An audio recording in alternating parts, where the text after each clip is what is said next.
Hello everyone. So guys, in our previous lecture we have already covered verb advance. ठीक है, अब verb advance एक बार समझ लिए हैं तो next step is to go with the rules. Rules पढ़ना इंपॉर्टेंट है. वर्ब्स के कुछ इंपॉर्टेंट रूल्स हैं जो मैं आज डिस्कस करने वाली हूँ. ठीक है, important rules of verbs. Done. So rule से पहले, किसी भी रूल को एक्सप्लेन करने से पहले I will take an example. I will explain what is the requirement of the sentence, फिर हम रूल समझेंगे. ठीक है, एक एग्जांपल लिख रही हूं.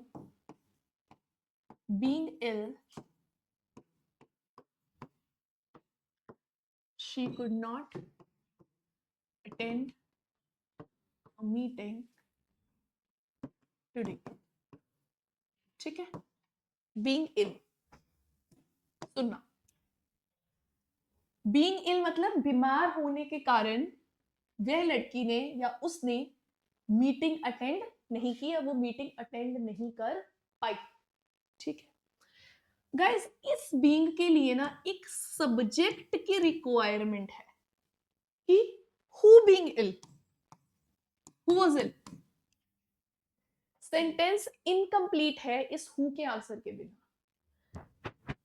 अगर अगर हम कोई सब्जेक्ट बीइंग से पहले मेंशन नहीं करते हैं, वो ऑटोमेटिकली इसको शी ले लेता है कि she being ill, she could not attend a meeting today. बिल्कुल सही बात है, ये लड़की बीमार थी और ये मीटिंग अटेंड नहीं कर पाई, तो बिना शी के चल जाए.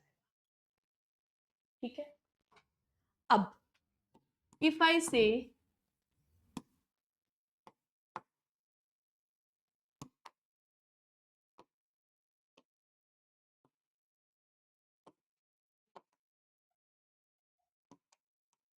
अब क्या बोलोगे. अब मैंने बोला क्योंकि, मतलब रीजन क्या है, रेनी डे था इसलिए वो मीटिंग अटेंड नहीं कर पाई. अब अगेन सब्जेक्ट की रिक्वायरमेंट है.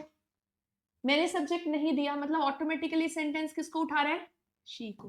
तो क्या शी इज एक्यूरेट है, क्या ये सही है. She being a rainy day, क्या वो रेनी डे थी, नहीं. इट मींस ऐसे केसेस में आपको कोई ना कोई सब्जेक्ट मेंशन करना जरूरी है.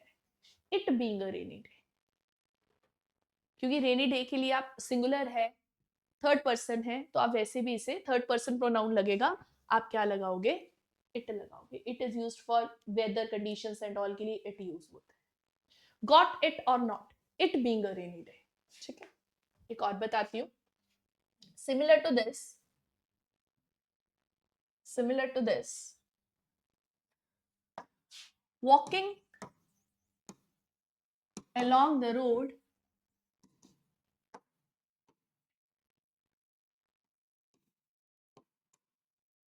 my pen fell down. Walking along the road, my pen fell down. Again, question says, who was walking along the road? Pen. Subject तो इसमें पेन हो गया ना. सब्जेक्ट कौन, नाउन या प्रोनाउन होगा सब्जेक्ट. क्या my pen was walking along the road, it was walking along the road. while I was is missing here. जब मैं रोड के साथ साथ चल रहा था, my pen fell down. This something is missing in these type of sentences. वो आपको something डालना होता है कि एक्चुअल में walking along the road, who was walking along the road, कौन चल रहा था सड़क के किनारे. कोई तो होगा, कोई तो सब्जेक्ट होगा, उस सब्जेक्ट को मेंशन करना जरूरी है. This is the first rule. Got it, got it. Next, second rule of verb says,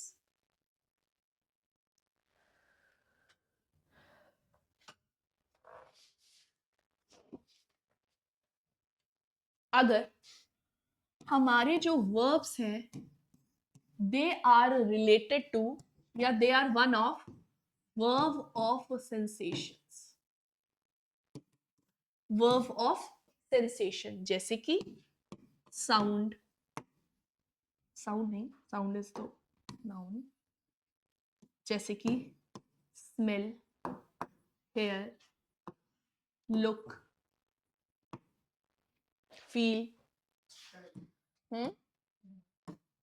smell, hear, look, feel, taste, seem, sound, appear, ठीक है, taste, seem, sound, appear, ये हमारे सेंस ऑर्गन से related verbs है, sense organ से related verbs है, verbs of sensation.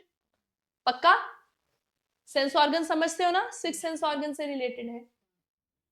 The rule says these verb of sensations are qualified by normally what I say verb को qualify कौन करता है,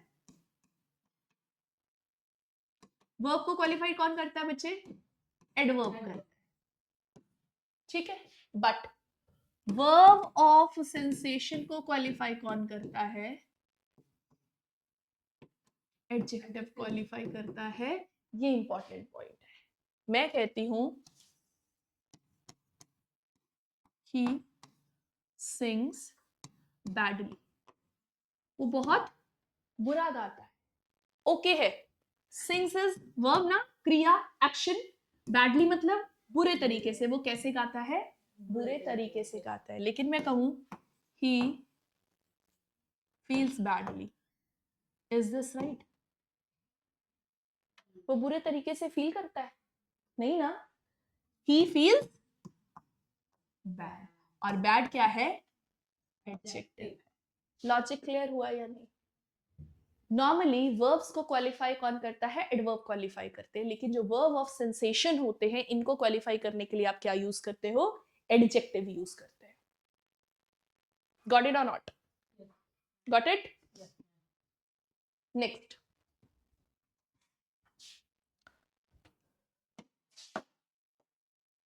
third rule under this says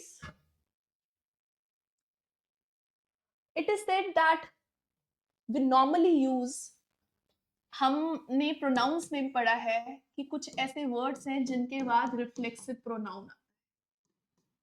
reflexive pronoun कौन से pronoun होते हैं, जैसे कि myself, yourself, herself, themselves.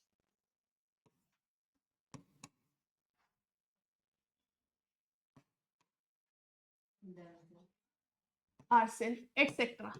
मतलब जिनके पीछे सेल्फ या सेल्स लगता है, इनको आप क्या बोलते हो, रिफ्लेक्सिव प्रोनाउन बोलते हो. Now there is a list of words और वर्ब्स जिनके साथ रिफ्लेक्सिव प्रोनाउन लगना ही लगना है. जैसे कि equity, avail, reconcile, adapt, enjoy, adapt, enjoy, amuse, resign, avenge, amuse, resign, avenge. This is a list जिसके साथ रिफ्लेक्सिव प्रोनाउन आएगा ही आएगा. Got it. लेकिन इसमें छोटी सी एक्सेप्शन है. मतलब मैंने बोला ये एक लिस्ट है, मैं आपको बता रही हूं ये एक सिंपल सी वर्ब्स की लिस्ट है. किसकी लिस्ट है, वर्ब्स की लिस्ट है, जिसके पास आपको रिफ्लेक्सिव प्रोनाउन सेंटेंस में लगाना ही लगाना है. अब हम डिस्कस करेंगे कौन सा ऐसा केस है जिसमें नहीं लगता रिफ्लेक्सिव प्रोनाउन. कौन सा ऐसा केस है, आ जाओ. पहला exception, exception number 1. Exception number 1, it says, मैं कहती हूं चिल्ड्रन enjoyed the picnic.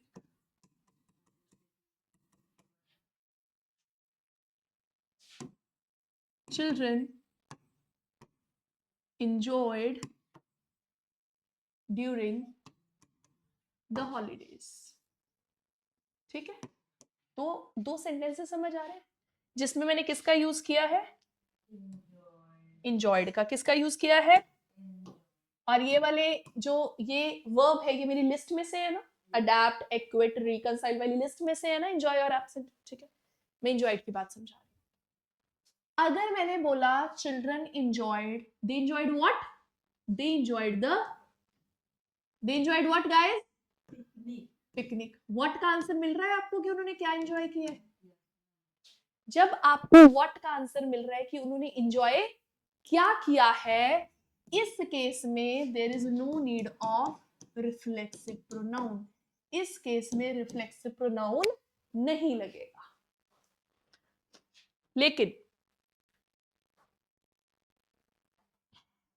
इस केस में रिफ्लेक्सिव प्रोनाउन नहीं लगेगा। लेकिन मैंने बोला children enjoyed during the holidays, but बच्चे व्हाट चिल्ड्रन एंजॉयड, उन्होंने एंजॉय क्या किया? जब यहाँ पे व्हाट का आंसर, जब यहाँ पे व्हाट का आंसर नहीं मिल रहा है, then you have to add children enjoyed themselves during the holidays. मतलब इस केस में हमारा reflexive pronoun is needed. This is the first exception to the rule. This is the first exception to the rule.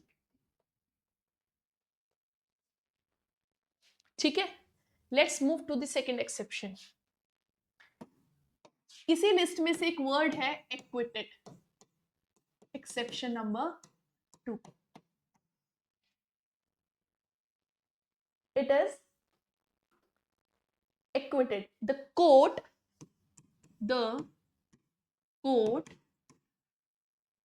acquitted him.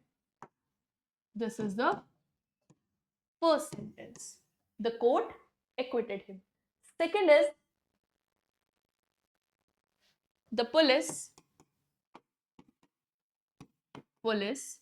acquitted well during the riots. दंगों के दौरान police ने बहुत अच्छे से मैनेज किया। और एक तरफ है कोर्ट ने उसको एक्विटल कर दिया। ठीक है, अब दो एक्विटेड है। मैंने बोला कि एक्विट के बाद रिफ्लेक्सिव प्रोनाउन, हाँ जी, रिफ्लेक्सिव प्रोनाउन लगता है या नहीं लगता है? लगता है। लेकिन इस केस में जब कोर्ट बोल रहा है the person is not guilty, मतलब एक्विटेड क्या है, कोर्ट का ऑर्डर। जब एक्विटल का मतलब कोर्ट का ऑर्डर है, then there is no need of reflexive pronoun. इस केस में रिफ्लेक्सिव प्रोनाउन की जरूरत नहीं है। लेकिन इस केस में पुलिस ने एक्विट मींस मैनेज किया है चीज को। कैसे मैनेज किया है? themselves well during the riot। ठीक है, they have done something better। इस केस में रिफ्लेक्सिव प्रोनाउन की जरूरत है। Got it or not? Exception number 3। Exception number 3,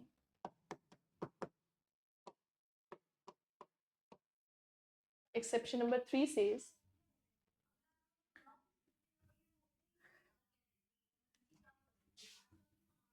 his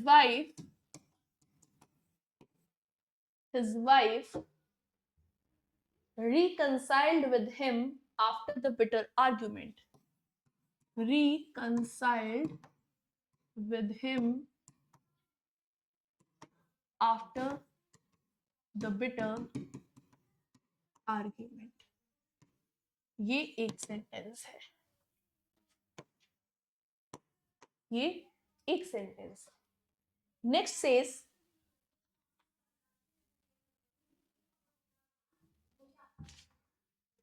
he reconciled to the arrogant behavior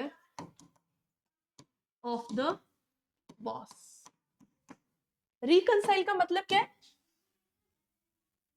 harmony में आना, मतलब एक समझौता कर लिया है ना। उसके वाइफ ने उसके साथ बिटर आर्गुमेंट के बाद भी समझौता कर लिया, मतलब willingly she accepted or normalized things, right? ठीक है, इस केस में रिफ्लेक्सिव प्रोनाउन की जरूरत नहीं है, लेकिन he reconciled to the arrogant behavior of the boss, मतलब unwillingly उसको वो बिहेवियर जो है उसको सहन करना पड़ेगा। इस केस में गाइस, इस केस में रिफ्लेक्सिव प्रोनाउन लगेगा। अभी हिमसेल्फ क्यों लगेगा? क्योंकि ही के रिस्पेक्ट में लगता है। बात समझ आई है ना? ये 3 एक्सेप्शन थी इस रूल को। शी होता तो हर सेल्फ लगता, आई होता माई सेल्फ लगता, वी होता तो आर सेल्फ लगता, दे होता तो देम सेल्फ लगता। Got it? Got it? Sure? ठीक है, next rule, rule number 4। Numbering देखो, रूल नंबर 4 है, नहीं, exception is done, this rule is over. ठीक है, I think this was third rule. हाँ, fourth one says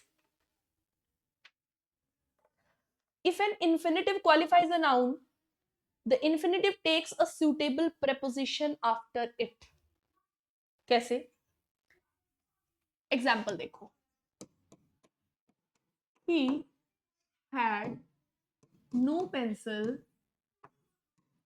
to write.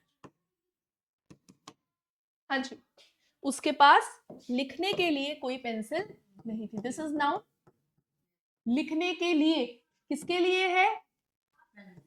2 + V1 form, मतलब infinitive behave किसकी तरह कर रहा है? एडजेक्टिव की तरह। जब इंफिनिटिव एडजेक्टिव की तरह बिहेव करे तो it is followed by a preposition. He had no pencil to write with. अब ये सेंटेंस कंप्लीट है, with. he had no pencil to write with. Do you have chair to sit? Do you have chair to sit?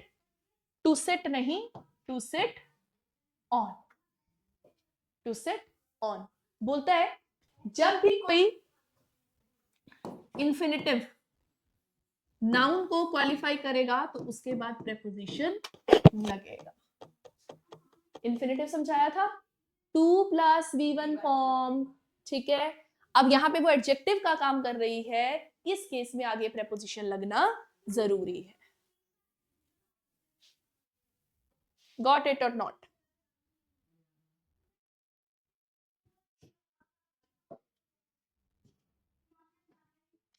कह रहा है next rule says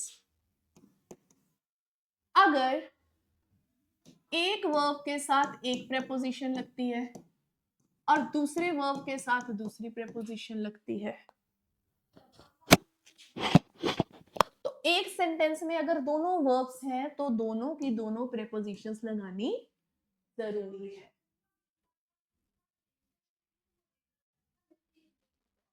दोनों के दोनों prepositions लगानी जरूरी। he was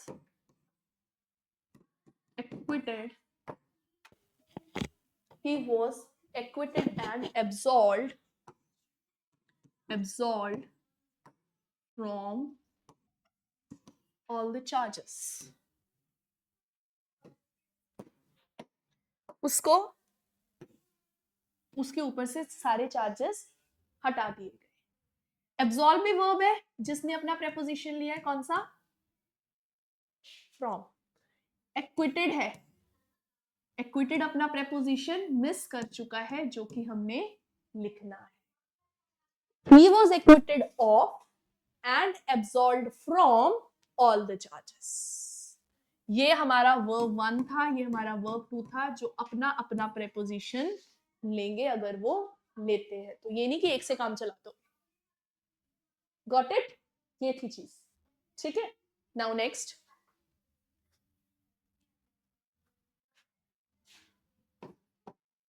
next rule says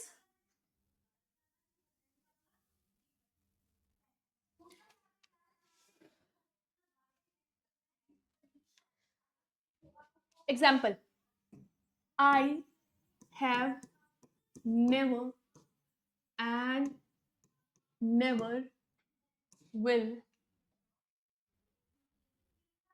cheat you. मतलब ना मैंने आज दिन तक तुम्हें चीट किया है, ना मैं तुम्हें चीट करूंगा। Got it? अब सुनो, आई हैव नेवर, हैव अगर तुम्हें कुछ याद हो, प्रेजेंट परफेक्ट, हैव के साथ क्या लगता है? V3 form. और नेवर विल चीट, ठीक है बिल्कुल, फ्यूचर में तो V1 ही लगता है। इसका मतलब मैं कह रही हूं यहां का रूट कहां है? आई हैव नेवर के साथ चीट आगे, नॉर्मल, इजी, सही है ये। अगर मैंने हैव यूज किया है तो इसका वर्ब का थर्ड फॉर्म भी तो आना चाहिए। तो सेंटेंस करेक्ट कैसे होगा? I have never cheated and never will cheat you. Sentence complete कैसे होगा? ये अपना कंप्लीट सेंटेंस लेगा और ये अपना कंप्लीट सेंटेंस लेगा। ये कंजंक्शन का काम करता है, ये है हमारा conjunction, connecting word. Got it? आया समझ? Next rule says, rule number 7 says,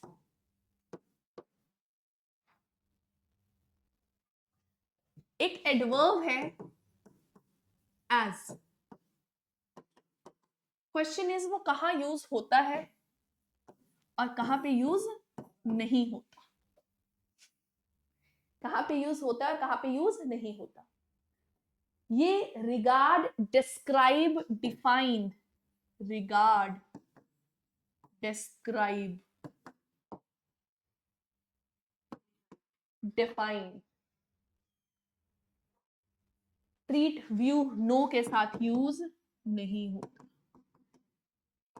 treat, view, know के साथ यूज नहीं करना है। Regard as, I regard him as my brother, wrong, I regard him my brother. Describe about या describe as, sorry, describe as, wrong, it is only describe. अब है ये कहां पे यूज होता है? ये यूज होता है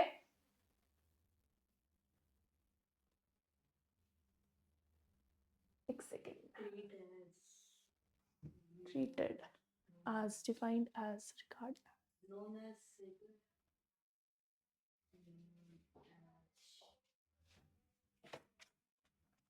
just a second, उल्टा बता दिया मैंने, I think, wait,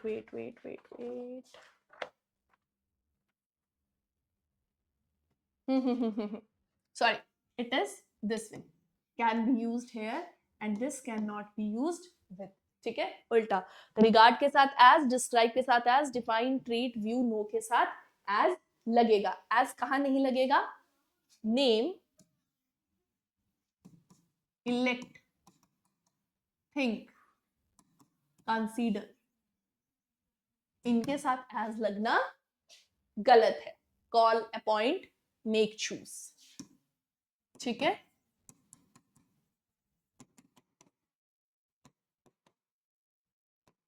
He is appointed as the chairman. No, he is appointed chairman of the organization or whatever.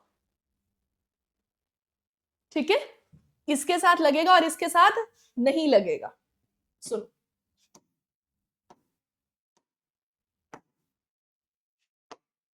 Example, he thinks her as a fool. हाँ जी, लगेगा या नहीं लगेगा as?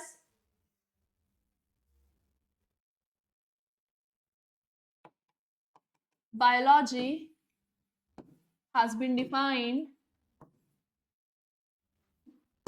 the study of organisms. हाँ जी बच्चे, मैंने बोला things के साथ नहीं लगेगा लेकिन डिफाइंड के साथ लगेगा। Now these sentences are correct. These were the rules under verb. ठीक है, इतने ही रूल हैं verbs में, verb advance में. हम verb basic verb advance कर चुके हैं. हमारा next chapter होना चाहिए, most probably it will be subject verb agreement. ठीक है, अभी तक समझ आया? Before that we are going to do certain questions on both of these chapters. ठीक है, done? That's all for today. Thank you.